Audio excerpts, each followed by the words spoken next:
বাঙালি special রান্না করে সব বন্ধুদের স্বাগত। বন্ধুরা, আজকে আমি আপনাদের মাছের ঝাল করে দেখাবো। মাছ আমি আগে থাকতে ভেজে নিয়েছি, এই যে মাছটাকে ভেজে নিয়েছি। আর দিয়েছি এখানে পেঁয়াজ কুচো, কাঁচা পাকা লঙ্কা, আদা, টমেটো আর ঢেঁড়স।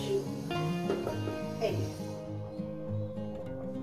ঢেঁড়স এই আমার লেগেছে। বন্ধুরা, রেসিপিটি শুরু করার আগে বলবো লাইক করবেন, শেয়ার করবেন, নতুন নতুন রেসিপির জন্য আপনার চ্যানেলকে সাবস্ক্রাইব করে নেবেন। ঠিক যেভাবে খাই ঠিক আপনাদের সেইভাবে দেখাবো। চলুন বন্ধুরা, রেসিপিটি শুরু করা যাক। তো বন্ধুরা, গ্যাস ধরিয়ে দিয়েছি, কড়া আমি বসিয়ে দিয়েছি। কড়া আমার গরম হবে। কড়াটা আমার গরম হয়ে গেছে, দিয়ে দেবো পরিমাণ মতন তেল। যেহেতু আমার মাছ ভাজা করা আছে, দিয়ে দেবো জিরে ফোড়ন।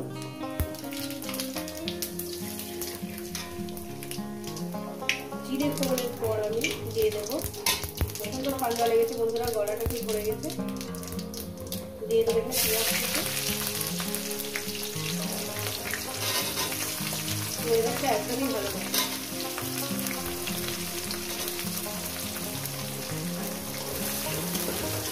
পেঁয়াজটাকে দিয়ে দিলাম। পেঁয়াজটাকে দিয়ে আমি একটু 2 মিনিট ভেজে নেব। পেঁয়াজটাকে দিয়ে দিলাম, কাঁচা লঙ্কাটাকে দিয়ে দিলাম, দিয়ে আমি 2 মিনিট ভেজে নেব। এরপর এখানে দিয়ে দেবো, পেঁয়াজটাকে আমি ভেজে নিয়েছি। এরপর দিয়ে দেবো ঢেঁড়স। ঢেঁড়সটাকে দেওয়ার পর আমি আরো 4-5 মিনিট এটাকে রান্না করবো, মানে ভাজবো। আর এখানে দিয়ে দেবো আপনার পরিমাণ মতো লবণ। রেসিপিটা করে দেখবেন বন্ধুরা, রেসিপিটা খুবই সুন্দর, খেতেও ভালো লাগে। আর কদিন আমি রেসিপি দিতেও পারিনি, প্রচণ্ড শরীর খারাপ, প্রচণ্ড জ্বর, গলায় ব্যথা, কাশি।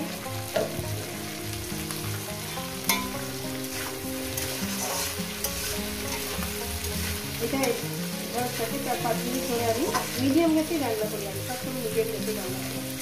এটা ভেজে নেব। রেসিপিটা পুরোটাই দেখবেন, আর ভালো লাগছে বলবেন। মশলা দিচ্ছি বন্ধুরা, একটু আদা চেঁচে নিয়েছি, লঙ্কার গুঁড়ো সামান্য পরিমাণে, জিরে ধনের গুঁড়ো 1/2 চামচ, হলুদের গুঁড়ো 1/2 চামচের থেকেও কম দিয়েছি আমি লঙ্কার গুঁড়োটা। আর আদা দিয়েছি 1/2 চামচের থেকে একটু বেশি। এই আমার লেগেছে। এটা আমি একটু মিক্সারটাকে একটু জল দিয়ে ধুয়ে নেব। এখন আমি আরো 2 মিনিট ভাজবো। ঢেঁড়সটাকে ভেজে নিয়েছি বন্ধুরা। এরপর দিয়ে দেবো এই যে মশলাগুলোর জলটা আছে, সেটা মশলাগুলো বাটির জলটা আমি দিয়ে দিলাম। দেওয়ার পর আমি টমেটোটাকে দিয়ে দিলাম।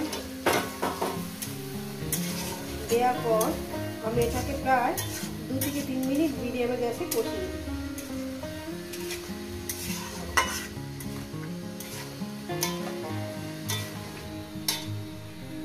তো বন্ধুরা, আমার কষানোটা হয়ে গেছে, দেখেন সুন্দর করে কষিয়ে নিয়েছি। এরপর দিয়ে দেবো আমি জল। ওই বাটির 1 বাটি জল দিলাম। দিয়ে একটু ঝোলটা ফুটে উঠলে আমি মাছটাকে দিয়ে দিই। ঝোলটা আবার ফুটে উঠেছে, দিয়ে দেবো এখানে মাছ। আমি এখানে 4টে মাছ দিলাম বন্ধুরা।